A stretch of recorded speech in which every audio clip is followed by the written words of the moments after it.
चलिए, तो अभी हमने एडवर्स ड्रग रिएक्शंस के जो प्रैक्टिकल होता है सेकेंड एमबीबीएस में यूजुअली, उसके बारे में जो भी प्राइमरी इन्फॉर्मेशन थी हमने सब कलेक्ट कर ली है।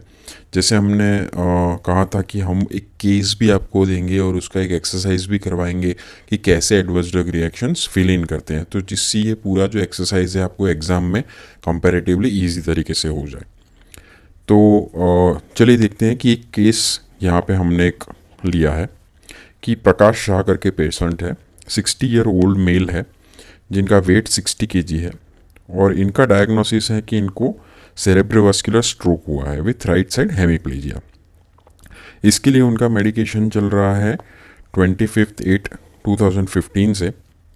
और कौन कौन सी मेडिसिन उनको चल रही है? उनको चल रही है tablet Eptoin 100 mg 3 times a day. दूसरी टैबलेट चल रही है that is Ecosprin 175 mg once a day.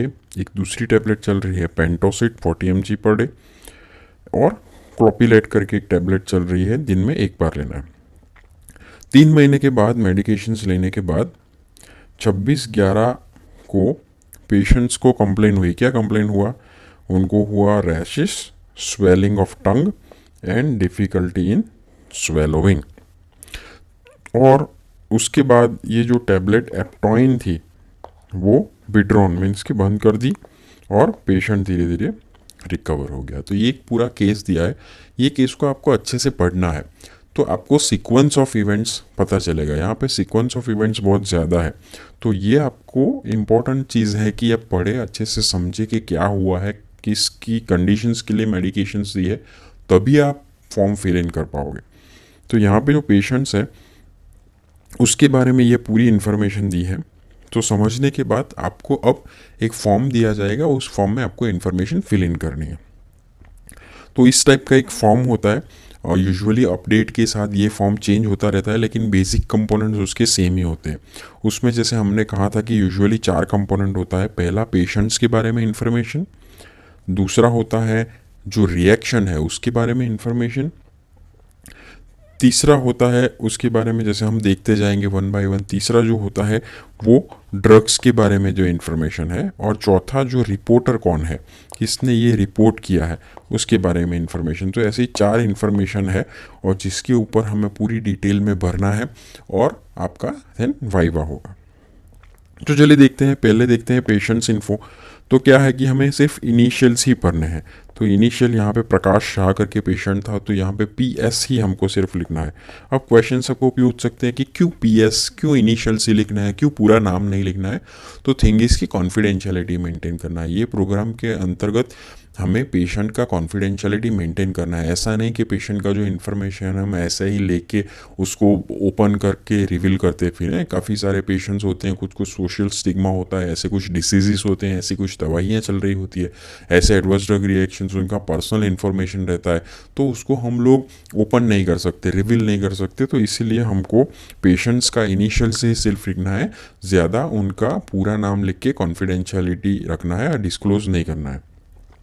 फिर उनका क्या एज था वो हमें लिखना है, कौन सा जेंडर है और उनका क्या वेट है। तो सिर्फ यही इन्फॉर्मेशन लिखना रहता है। तो अपने केस में जो भी है इन्फॉर्मेशन वो हमें लिख देना है ये केस में। दूसरा है जो सबसे इम्पोर्टेंट चीज़ है एडवर्स ड्रग रिएक्शंस के बारे में। अब जो रिएक्शंस क्या हुई है उसके बारे में, तो अगर हम केस पढ़ेंगे तो उसके ऊपर से ये चीज़ आपको बहुत इजीली समझ आ जाएगा। तो यहाँ पे और 3 कंपोनेंट है। पहले तो डेट ऑफ रिएक्शन स्टार्टेड, कि कब रिएक्शन शुरू हुआ। तो हमें ट्रीटमेंट स्टार्टिंग डेट नहीं लिखना है, रिएक्शन स्टार्टिंग डेट लिखना है, ठीक है। तो अगर मेंशन किया है तो हमें रिएक्शन स्टार्टिंग डेट यहाँ पे लिखना है। फिर दूसरा है डेट ऑफ रिकवरी। अगर हमें लिखा है कि ये दिन के ऊपर रिकवरी हुआ है या 2 दिन के बाद रिकवरी हुआ है, ऐसा कुछ प्रॉपर क्वांटिटेटिवली दिया गया है तो हमें लिखना है, अदरवाइज हमें ब्लैंक ही रखना है। एंड देन मोस्ट इंपॉर्टेंट चीज़ है that is describe the reaction और द प्रॉब्लम। क्या हुआ? तो यहाँ पे आपको मेन चीज़ ये ध्यान रखना है कि आपको बहुत शॉर्ट में रिएक्शन को इलॉबरेट करना है, ठीक है। रिएक्शन के बारे में ज़्यादा लिखना है, दवाइयों के बारे में ज़्यादा नहीं लिखना है, क्योंकि दवाई का एक पूरा सेक्शन है जो C कंपोनेंट में आता है। ये जो B कंपोनेंट है वो रिएक्शंस के बारे में। तो यहाँ जितना भी हो सके रिएक्शंस के बारे में आपको लिखना है, शॉर्ट एंड स्वीट लिखना है, जिससे सामने वाला पढ़ के समझ सके। तो जैसे एक फॉर्मेट होता है, यहाँ पे आप ये फॉर्मेट लिख सकते हो, ये बहुत ही इफेक्टिव फॉर्मेट है कि patient was a known case of x disease. ठीक है, तो आप लिख सकते हो कि पेशेंट एक नोन केस था, यहाँ पे cerebrovascular stroke with right side hemiplegia. तो आपने एक डायग्नोस क्लियर कर दिया, तो किसी भी पढ़ने वाले को समझ आ जाएगा कि पहले डायग्नोस क्या है। For that he was medications mentioned in section number 8 and 11। So section number 8 and 11 क्या है, हम लोग देखेंगे कि 8 जो है वो है सस्पेक्टेड मेडिकेशंस, मीन्स कि कौन सी दवा पे शक है, हमें सस्पिशन है कि जिससे ये साइड इफेक्ट्स या एडवर्स इवेंट हुआ है, तो इसके बारे में इंफॉर्मेशन है। और एक 11 करके टैब है। 11 में क्या है, कंकमिटेंट मेडिकेशंस है। कंकमिटेंट मीन्स कि उस मेडिसिन के साथ भी दूसरी कोई मेडिसिन चल रही है क्या पेशेंट्स को। ठीक है, तो हमें सिर्फ अभी यही लिखना है कि पेशेंट्स को सेक्शन 8 और 11 में दी गई मेडिकेशंस चल रही थी। मेडिकेशंस लेने के XYZ टाइम के बाद, यहाँ पे 3 मंथ्स के बाद पेशेंट्स को कंप्लेन हुआ। क्या कंप्लेन हुआ, rashes, swelling of tongue, difficulty in swallowing. तो ये जो चीज़ है वो है early signs of hyper sensitivity reactions और सिवियर हाइपर सेंसिटिविटी रिएक्शंस। अगर इसको कंडीशंस को जल्दी से जल्दी ट्रीट नहीं किया गया तो patient might die as well. ठीक है, तो ये लाइफ थ्रेटनिंग कंडीशंस है। And suspected medication was withdrawn, जैसे हमें केस में बताया गया है कि जो भी सस्पेक्टेड मेडिकेशन है उसे बंद कर दिया गया तुरंत ही। पेशेंट्स को रीअश्योरेंस दिया गया और उसके बाद धीरे धीरे जो एडवर्स ड्रग रिएक्शन है वो सबसाइड हो गया। तो इतना इन्फॉर्मेशन जैसे हमें केस में दिया हुआ है वही इन्फॉर्मेशन को हमको इजीली लिखना है, आराम से लिखना है। ऐसा ज़रूरी नहीं कि यही, लेकिन ये नियर टू परफेक्ट फॉर्मेट है। अगर आप याद रख सके तो इस फॉर्मेट में ही हर एक केस के बारे में लिखेंगे तो बहुत ईजी होगा किसी भी पढ़ने वाले के लिए। फिर होता है, तो ये जो सेक्शंस हो गया, तो 7 नंबर तक ये हमारा सेक्शंस हो गया, ADR रिएक्शंस प्रॉब्लम। तो हमें A और B हमने फिनिश कर दिया। अब हम पहुंचते हैं C सेक्शंस की तरफ, जिसमें होता है सस्पेक्टेड मेडिकेशंस के बारे में इंफॉर्मेशंस। तो यहाँ पे जैसे आप देख रहे हैं 8, 9 और 10 ये 3 सेक्शंस हैं। तो पहले 8 देखते हैं। तो 8 जो है वो सस्पेक्टेड मेडिकेशंस मीन्स जो दवाई से साइड इफेक्ट्स या एडवर्स ड्रग रिएक्शंस हुई है ऐसा आपको लग रहा है, आप सस्पिशन कर रहे हैं। वो दवाई 1 भी हो सकती है, वो दवाई 2 भी हो सकती है, वो दवाई 3 भी हो सकती है, 4 भी हो सकती है। अगर आपको ऐसा लगे कि चारों दवाइयों से ऐसा हुआ है तो आप चारों दवाइयों का नाम लिख सकते हैं यहाँ पे। अगर आपको लगता है कि 2 दवाई से हुआ है तो 2 दवाई का नाम लिख सकते हैं। अगर आपको लगता है 1 ही दवाई से हुआ है तो 1 दवाई का नाम लिख सकते हैं। ठीक है, तो जितनी भी दवाई के बारे में आपको सस्पिशन है उस दवाई के बारे में आप लिख सकते हैं। अगर यहाँ पे हम देखते हैं कि यहाँ पे बाद में लिखा गया है कि पेशेंट को एप्टॉइन नामक दवा बंद कर देने से साइड इफेक्ट्स चला गया है, तो दैट मीन्स कि एक ही दवा सस्पेक्टेड है, दैट इज एप्टॉइन। सो यहाँ पे हमें एप्टॉइन लिखना है। सो 8 नंबर के सेक्शन में जो यहाँ पे ब्रांड नेम या जेनरिक नेम है वहाँ पे हमें एप्टॉइन लिखना है। ये सब चीज़ें हमें नहीं दी गई है। ये सब चीज़ें अगर दी गई है तो आपको लिखना है, नहीं दी गई है तो आपको ब्लैंक रखना है। फिर कौन से डोज में दिया गया, तो 100 mg डोज में दिया गया। कौन से रूट से, तो ओरल रूट से दिया गया है। कितनी फ्रीक्वेंसी, तो 3 टाइम्स अ डे दिया गया है। कब उसका डेट स्टार्ट हुआ ये आपको लिखना है, तो स्टार्टिंग डेट 25/8 को ये स्टार्ट हुआ है। और फिर बंद कर दिया कि नहीं बंद कर दिया। अगर नहीं बंद कर दिया तो आपको डैश करना है, अगर बंद कर दिया है तो हमें लिखना है कि 26/11 को बंद कर दिया। रीज़न फॉर यूज़ तो कौन सा, तो हमारा जो डायग्नोसिस है वो डायग्नोसिस इधर लिखना है। जो हेमीप्लेजिया हुआ है, पेशेंट को स्ट्रोक हुआ है, तो वो चीज़ यहाँ पे लिखना है। तो ये जो पूरा जो सेक्शन है ये कंप्लीट हो गया। अभी जो एक दूसरा सेक्शन है वो है बहुत इंपॉर्टेंट 9 नंबर का, कि what happen to reaction once you stop the drug. ठीक है, तो ड्रग बंद करने के बाद रिएक्शन का क्या हुआ। ठीक है, तो ये लोग ऐसे पूछ रहे हैं, इस सेक्शन को बोलते हैं डी चैलेंज। ठीक है, डी चैलेंज भी बोलते हैं। तो दवाई बंद करने के बाद रिएक्शन क्या हुआ वो ऐसा पूछ रहे हैं। अगर बंद हो गया, हमारे केस में बंद हो गया है तो यस, तो हमें टिक करना है। अगर पहली दवाई के बारे में है तो यहाँ पे टिक करना है। अगर हमारी मोर देन 1 है तो उसके हिसाब से हमें वो नेक्स्ट ऑप्शन टिक करना है। दवाई बंद करने के बाद भी रिएक्शन बंद नहीं हुआ है तो नो टिक करना है। हमें पता नहीं है कि बंद हुआ है कि नहीं है, दवाई बंद किया है लेकिन हमें पता नहीं है कि रिएक्शन कम हुआ कि नहीं हुआ, क्योंकि पेशेंट चला गया, we don't know the status, तो अननोन टिक करना है। अगर दवाई ही बंद नहीं की, दवाई बंद ही नहीं की हमने, तो नॉट अप्लीकेबल लिखना है। और अगर हमने सिर्फ डोज रिड्यूस किया है, दवा चालू रखा है, सिर्फ डोज रिड्यूस करना है, तो यहाँ पे लिखना है। तो दवाई बंद करने के बाद एडवर्स ड्रग रिएक्शंस का क्या हुआ उसके बारे में इंफॉर्मेशन ये डी चैलेंज वाले सेक्शन में लिखना है। क्लियर? अब आते हैं अगला सेक्शन जिसे बोलते हैं हम लोग री चैलेंज। री चैलेंज, ये जो था वो डी चैलेंज था, ये है री चैलेंज। मीन्स अब कुछ कुछ केस ऐसे होते हैं जिसमें दवाई दी, दवाई से एडवर्स ड्रग रिएक्शन हुआ, दवाई बंद कर दी, एडवर्स ड्रग रिएक्शन बंद हो गया, उसके बाद फिर से दवाई चालू करते हैं। ठीक है, क्योंकि कई बार ऐसा होता है कि दवाई भी चालू रखना ज़रूरी है, तो हम लोग एक दूसरा ट्राई करते हैं, दूसरा एक चांस लेते हैं कि चलो फिर से हम लोग दवा दे के देखते हैं। ठीक है, तो हम लोग री इंट्रोड्यूस करते हैं दवाई को। तो देखते हैं कि री इंट्रोड्यूस करने के बाद क्या होता है। तो अगर री इंट्रोड्यूस करते हैं और फिर से एडवर्स ड्रग रिएक्शन आता है तो यस टिक करना है। री इंट्रोड्यूस करता है और एडवर्स ड्रग रिएक्शन नहीं होता है तो नो। री इंट्रोड्यूस करते हैं और एडवर्स ड्रग रिएक्शंस का स्टेटस ही हमें नहीं पता है, हुई नहीं हुई तो अननोन।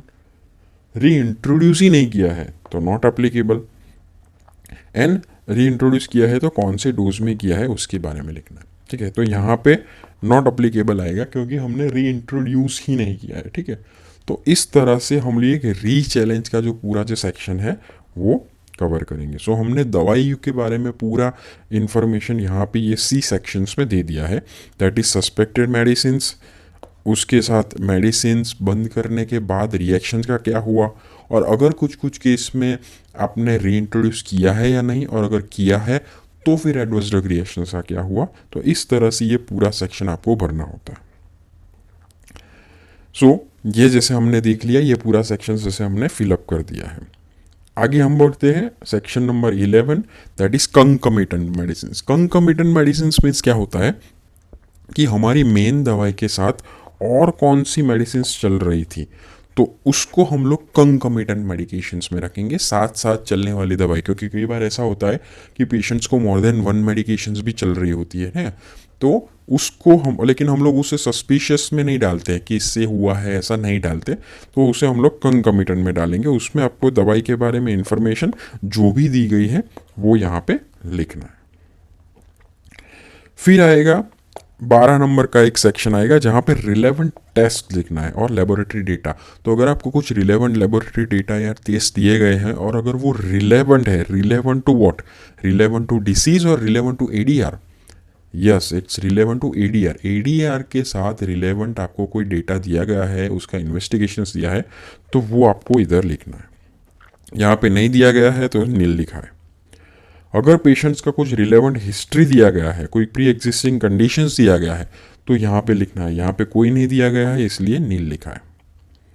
फिर आपको सीरियसनेस लिखना है। जैसे हमने पता था कि सीरियस एडवर्स ड्रग रिएक्शंस हम लोग किसे कहते हैं, तो सीरियस एडवर्स ड्रग रिएक्शंस अगर डेथ हुई हो, लाइफ थ्रेटनिंग हो, हॉस्पिटलाइजेशन हो, डिसेबिलिटी हो, कंजेनिटल एनोमली हो, तो ये सब चीज़ को हम लोग सीरियस एडवर्स ड्रग रिएक्शंस गिनते हैं। हमारे केस में ये क्या है, हमारे केस में ये लाइफ थ्रेटनिंग है, तो it is a serious adverse drug reactions. फिर जो सेक्शन से आउटकम के एडीआर का क्या हुआ, एडीआर पेशेंट्स का एडीआर बंद हो गया, पेशेंट रिकवर हो गया या फिर रिकवरी चालू है, क्या है स्टेटस। तो हमारे केस में पेशेंट्स रिकवर्ड हो गया है तो हम लोग रिकवर्ड के ऊपर टिक करेंगे। अगर फैट डेथ हो गया है तो फैटल, अगर एडीआर चालू है तो कंटिन्यूइंग, अगर रिकवरी है तो रिकवरिंग, अननोन। तो ये सब चीज़ें भी हम लोग केस के हिसाब से टिक मार्क कर सकते हैं। और फिर जो लास्ट सेक्शन होता है वो होता है रिपोर्टर सेक्शंस। मीन्स कि किसने रिपोर्ट किया है। तो अगर आपको एग्जाम में केस दिया गया है तो आपको अपना नाम लिखना है, ये सब अपनी डिटेल्स फिल इन करनी है। ठीक है, 17 नंबर का कॉजालिटी असेसमेंट आपको नहीं लिखना है क्योंकि वो इवेल्युएटर्स के लिए होता है। ये आपके डेटा देने के बाद जो लोग इसका इवेल्युएशंस करते हैं एएमसी के ऊपर, एनसीसी के ऊपर, जहाँ पे जो इवेल्युएशंस करते हैं उनके लिए ये होता है कॉजालिटी असेसमेंट। इसके ऊपर से वो लोग डिसाइड करते हैं कि कितनी प्रोबेबिलिटी है ये ड्रग से, ये सस्पिशियस मेडिसिन से एडीआर होने की। और फिर डेट, जिस दिन पे आपका एग्ज़ाम है वो आप डेट लिख दीजिए। तो इससे पूरा जो फॉर्म है वो कंप्लीट हो जाएगा। तो होपफुली आपको ये चीज़ें पता चली होगी। अगेन मैं एक रिपीट करना चाहता हूँ कि एक क्वेश्चंस पूछते हैं कि अगर कोई प्रिस्क्राइबर या रिपोर्टर ऐसा सोचता है कि ये इन्फॉर्मेशन देने से मेरे ऊपर लीगल लायबिलिटी आएगा, तो वो सही है या गलत? तो आप आंसर कर सकते हैं कि वो गलत है। किसी भी प्रकार का लीगल लायबिलिटी एडीआर रिपोर्टिंग करने से नहीं आता है। तो होपफुली आपको पता चल गया होगा केस के ऊपर से कि किस तरह स्टेप बाय स्टेप पूरा केस का डिटेल्स हम लोग ये फॉर्म में फिल इन कर सकते हैं और ये फॉर्म प्रोवाइड कर सकते हैं। तो अब ये दोनों जो हमारा जो सेशंस है उसके बाद होपफुली फार्माकोविजिलेंस के बारे में आपके सभी डाउट्स क्लियर होंगे। फिर भी अगर आपको कुछ डाउट है तो आप कमेंट सेक्शन में हमें पूछ सकते हैं। इस चैनल को सब्सक्राइब कीजिए अगर आपके पास कोई टॉपिक है जिसको आप समझ नहीं आते हैं और आपको डिटेल में समझना है, तो उसके बारे में आप हमें इन्फॉर्मेशन दीजिए। हम लोग उसके ऊपर वीडियोस बनाएंगे जैसे आपको कंसेप्ट इजीली समझ सके। Thank you very much.